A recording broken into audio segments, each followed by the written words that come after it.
ఓం నమో వెంకటేశాయ. నేను మీ శ్రీనివాస్ భక్తి మార్గానికి స్వాగతం. ఇక్కడ కనిపిస్తున్నటువంటి ప్రదేశం వచ్చేసి శ్రీవారి పాదాలండి.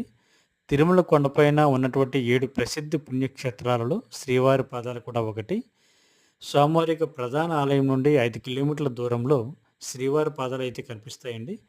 ఇక్కడ సాక్షాత్తు శ్రీ మహావిష్ణువు అంటే వెంకటేశ్వర స్వామి తిరుమల కొండపైన మొట్టమొదటిసారిగా పాదం మోపినటువంటి ప్రదేశమే శ్రీవారి పాదాలు ఉన్నటువంటి ప్రదేశం అండి. ఇది నారాయణగిరి పర్వతం పైన ఉందండి. ఇక్కడ మొదటి పాదం మోపగా, రెండో పాదం వచ్చేసి శిలాతోరణం ఉన్నటువంటి ప్రదేశాల్లో పెట్టడం జరిగిందండి.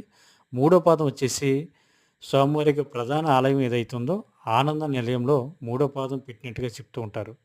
ఈ 7 క్షేత్రాలను దర్శించాలంటే మనకి తిరుమల కొండపైనే టూర్ ప్యాకేజ్ కూడా అందుబాటులో ఉందండి. అదేవిధంగా ఏపీఎస్‌సీ, ఆర్టీసీ బస్ కూడా రూ. 120 తోటి ఈ 7 క్షేత్రాలైతే మనం దర్శించవచ్చు.